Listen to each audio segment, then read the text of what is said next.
Hello बच्चों, let's read this question. This question says that identify and select the wrong statement out of the following. तो basically इस question में हमें चार statements given है और हमें बताना है कि इन चारों स्टेटमेंट में से ऐसी कौन सी स्टेटमेंट है जो कि इनकरेक्ट है। अब अगर इस क्वेश्चन के मैं की कॉन्सेप्ट की बात करूं तो इस क्वेश्चन का जो की कॉन्सेप्ट है वो है बच्चों gymnosperm. Let me right it over here, it is gymnosperm. अब सबसे पहले तो देखो जो जिम्नोस्पर्म है बच्चों ये फर्स्ट स्पर्मेटोफाइट है। ये क्या है? These are the first spermatophyte. अब स्पर्मेटोफाइट क्या होते हैं? तो देखो स्पर्मेटोफाइट बच्चों ऐसे प्लांट्स होते हैं जिनके अंदर सीड प्रेजेंट होता है। तो जो जिम्नोस्पर्म है these are the first seed bearing plants. These are the first seed bearing plants, right. साथ ही साथ देखो जो जिम्नोस्पर्म है बच्चों इसके अंदर जो जिम्नो वर्ड है इसका क्या मतलब होता है? इसका मतलब होता है नेकेड। और जो स्पर्म वर्ड है बच्चों इसका मतलब होता है सीड। तो जो जिम्नोस्पर्म है बच्चों ये बेसिकली नेकेड सीडेड प्लांट्स होते हैं। अब इन्हें हम नेकेड सीडेड प्लांट्स क्यों बोलते हैं? क्योंकि बेसिकली इनका जो सीड होता है बच्चों ये किसी भी ओवरी या फिर फ्रूट के अंदर एनक्लोज नहीं होता।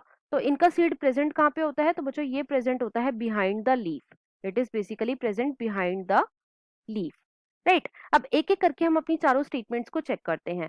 तो स्टेटमेंट वन में बच्चों हमें क्या गिवन है? स्टेटमेंट वन में बच्चों हमें गिवन है in conifers the needle like leaves are well adapted to extreme of temperature, moisture conservation and onslaught of wind. तो बच्चों ये स्टेटमेंट हमें बिल्कुल ट्रू गिवन है।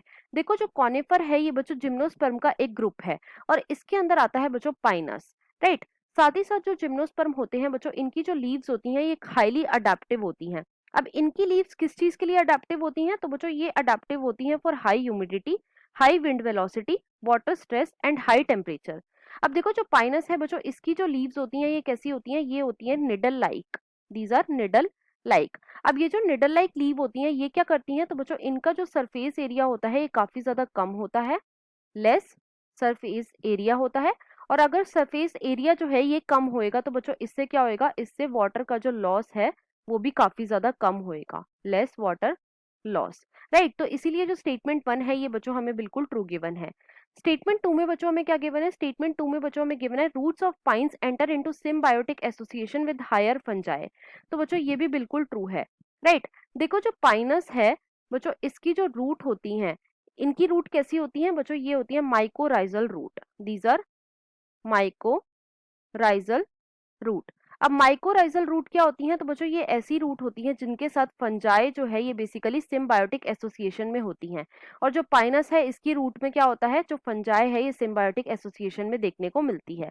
तो ये स्टेटमेंट भी हमारी ट्रू गिवन है। थर्ड में हमें क्या गिवन है? थर्ड में बच्चों हमें गिवन है the coralloid root in cycas have nitrogen fixing cyanobacteria.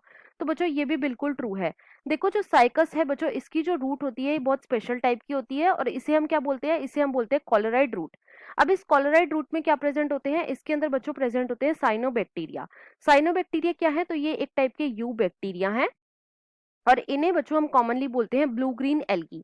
अब ये जो ब्लू ग्रीन एल्गी है ये कौन से टाइप की होती है? तो बच्चों ये होती है एनाबीना और ये क्या करती है? ये नाइट्रोजन को फिक्स करती है। क्यों? क्योंकि इनके पास क्या प्रेजेंट होते हैं? इनके पास बच्चों प्रेजेंट होते हैं नाइट्रोजन फिक्सिंग सेल्स जिन्हें हम बोलते हैं हेटेरोसिस्ट। तो इसलिए ये स्टेटमेंट भी हमारी ट्रू गिवन है।